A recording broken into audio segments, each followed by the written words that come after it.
Tenemos las principales indicaciones: leucemias, síndromes mielodiplásicos, mieloproliferativos para hemopatías malignas. Tenemos hemopatías no malignas como anemia plástica, talasemia, anemia de células falciformes, y tenemos algunos tumores sólidos en los cuales nosotros podemos intervenir con el trasplante. Lo primero que tenemos que hacer en esta evaluación pues es cuáles serían los criterios de riesgo que tiene este paciente. Aquí tenemos esta cuantificación de riesgo de mortalidad al trasplante sobre el estadio de la enfermedad, la edad del paciente, el intervalo del diagnóstico al trasplante, el grado de histocompatibilidad, la combinación donador-receptor y si ha habido algunos otros elementos básicamente como infecciones como virus citomegálico. Recordemos que lo primero es no dañar, la toma de decisiones del paciente bajo conocimiento, la autonomía y la beneficencia a través de este contexto que es el consentimiento informado. Así de tal manera que tenemos que evaluar edad, estado general del enfermo y sus condiciones generales, enfermedad de base y la situación en ese momento. Para esto nos permite predecir qué tipo de tratamiento previo ha recibido para nosotros utilizar sobre el tipo de donador, qué intensidad de régimen de condicionamiento y qué otros cuidados adicionales tendríamos que plantear en este momento. Cuando ocupamos el trasplante autólogo tenemos baja mortalidad, un alto riesgo de recaídas. Cuando vamos al alogénico relacionado tendríamos mortalidad y recaídas intermedias, y cuando vamos a un trasplante no relacionado tendríamos más probabilidades de enfermedad de injerto contra huésped en los primeros 100 días, pero también podríamos tener enfermedad de injerto contra leucemia. Estos serían los procesos críticos de trasplante: qué paciente es candidato, la evaluación de donador-receptor, la presentación ante el comité de trasplante para ubicar si este paciente es apto. En base a esto, hacer la elección del tipo de trasplante, qué fuente de células progenitoras se requieren, debe ser autólogo, de médula ósea, sangre periférica, si es halogénico, de médula ósea, sangre periférica, o es necesario sangre de cordón umbilical. Y con base en esto, pues hacemos toda la provisión de qué tipo de régimen de acondicionamiento, mieloablativo o de intensidad reducida, el tipo de trasplante y lo que sería ya propiamente el injerto y el seguimiento posterior del paciente. Este es el momento determinado, el tipo de células que nosotros podemos ocupar, vía médula ósea, vía sangre periférica, ¿verdad?, movilizada, o vía sangre de cordón umbilical. En médula ósea lo que nosotros necesitamos es básicamente una dosis óptima de células de 2 por 10 a la 8 células mononucleares por kilo, y el concepto de dosis aquí es relevante. Cuando nosotros utilizamos sangre periférica, tenemos que utilizar el método de féresis y la dosis conveniente para garantizar el trasplante es de 5 por 10 a la 6 células CD34 por kilogramo del peso del receptor. Y cuando tenemos trasplante con células de sangre de cordón umbilical, la dosis óptima para garantizar el trasplante es de 3 por 10 a la 7 células nucleadas totales. De tal manera que el árbol de decisión para trasplante es, si hay una indicación por tipo de enfermedad, pues tenemos que definir si es autólogo, si es halogénico, si tiene un donador compatible, ¿verdad? Si es sí, para ir a trasplante relacionado, y si es no, pues ir a búsqueda de donador no relacionado. Este era el esquema convencional que utilizábamos en trasplante y ahora ha sido modificado en base a pensar si el trasplante es no urgente, podemos buscar un donador no relacionado de la comunidad, o bien si es urgente podemos utilizar sangre de cordón umbilical y haploidéntico, definiendo urgencia con menos de 3 meses para la realización del procedimiento de trasplante. ¿Cuáles son las variables que de alguna manera pueden relacionar los resultados del trasplante? La edad, como ya decíamos, vean ustedes aquí en pacientes que se someten a trasplante donador no relacionado, menores de 20 años, donador relacionado, cerca del 90% del resultado. Vemos que los donadores no relacionados menores de 20 años cerca del 70%, y los donadores no relacionados mayores de 20 años están apenas alrededor del 50%, de tal manera que la variable edad y el tipo de donador, si es relacionado o no relacionado, obviamente influyen. Sin embargo, lo relevante aquí es ver que estos pacientes que se someten a trasplante donador no relacionado también pueden tener una sobrevida libre de enfermedad prolongada.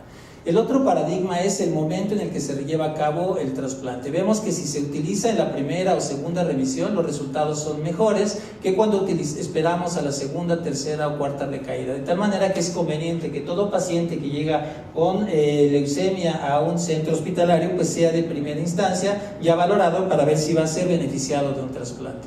Y el tercer elemento es qué grado de compatibilidad hay entre donador-receptor. Vemos que entre mejor es el grado de compatibilidad donador-receptor, en 8 de 8, las probabilidades de supervivencia libre de enfermedad son mejores que cuando hay incompatibilidad en algunos de los antígenos de histocompatibilidad, como aquí se demuestra. Entonces, los antígenos más importantes a evaluar son clase 1, ABC, y el clase 2, DR, DP y DQ. Nosotros aquí seleccionamos al donador cuando estos comparten el mismo haplotipo de la mamá y del papá, y estas personas son las que son el match completo, y de aquí se puede ayudar a seleccionar el donante compatible. ¿Cuál es el inconveniente? Solamente el 25 a 30% de las personas puede tener un donante familiar, de tal manera que sin donador está entre el 70 y el 75% de los pacientes. Aquí es en donde de alguna manera se pueden buscar otras posibilidades. ¿Cuál es un problema que tenemos en este momento? Pues que nosotros no disponemos en México todavía de centros de donadores no relacionados que de alguna manera permitan cubrir. Aquí vemos en España cómo de alguna manera pues han ido incorporando más población, ¿verdad?, a sus centros, y vean ustedes cómo las probabilidades de encontrar donante a 3 meses es del 52%, a un año son del 72%. El principal problema con donadores no relacionados, el reto es el tiempo para localizar al donante compatible.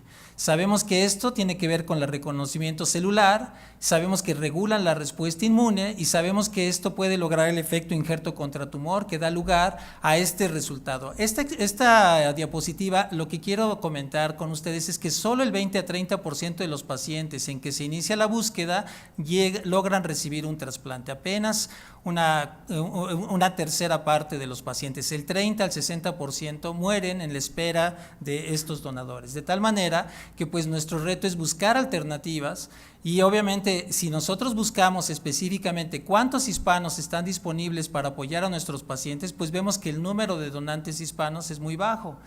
En Estados Unidos, de tal manera que aquí tenemos otro reto. O sea, hay personas que sí quieren donar, pero obviamente la cantidad de donantes voluntarios es muy pequeña como para poder atender a nuestras necesidades.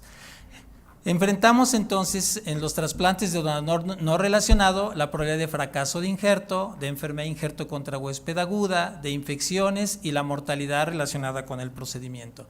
Ya veíamos que bueno, la sangre de cordón umbilical pues de alguna manera es una alternativa viable para poder ofrecer a estos pacientes el trasplante. ¿Cuánto tiempo se requiere para adquirir este producto? Pues aproximadamente 14 días, se puede tener una disparidad de 2 a 6 antígenos, no hay riesgos de contaminación viral, el programa de trasplante puede ser más versátil, no hay posibilidad de marcha atrás, hay ausencia de riesgos para el donante y la mayor probabilidad de ofrecer este tipo de procedimiento de trasplante en comparación con un donador no relacionado. De acuerdo con las características a nivel mundial, vean ustedes que se han estado realizando cada día pues más trasplantes en Europa de sangre de cordón umbilical, aproximadamente es el 6% de la actividad global. ¿Y qué ventajas tiene? Aumentan las posibilidades de acceder al procedimiento, y sus desventajas son la dosis celular, mayor probabilidad de rechazo no inmune y el riesgo de transmitir enfermedades congénitas, aunque es raro, existe.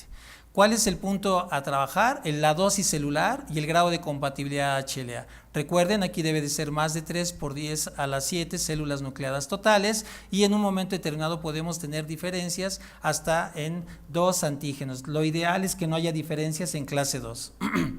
En un momento determinado sería la dosis de 3 por 10 a las 7 células nucleadas, y obviamente pues el grado, en mayor disparidad, mayor probabilidades de tener complicaciones como la mortalidad relacionada al trasplante. De tal manera que la otra alternativa que puede quedar pues sería utilizar un trasplante haploidéntico. En el trasplante haploidéntico pues se cuenta 100% con el donador, puede ser el padre o la madre, alguno de los hermanos. Se requiere de manera obligada la depresión de células T, y la dosis de depresión que se tiene que tener es de 1 por 10 a la 4 células CD3 por kilogramo para evitar la enfermedad de injerto contra huésped. La ventaja es que casi cualquier paciente tiene donante, la donación es rápida, es barata, y el detalle es las barreras de la disparidad HLA que pueden condicionar fracaso del injerto, enfermedad de injerto contra huésped o alteraciones en el sistema inmune. A los inicios de los 90, prácticamente todos los trasplantes haploidénticos tenían una alta mortalidad relacionada con el procedimiento, alta tasa de enfermedad injerto contra huésped y alta falla de injerto. ¿Cuáles han sido los esquemas para mejorar esto? La depresión de células T, que pueden ser ex vivo, a través de columnas de inmunoabsorción, CD34, selección negativa, fotodinámica, o in vivo a través del uso de globulina antitimocito o de ciclofosfamida post-trasplante.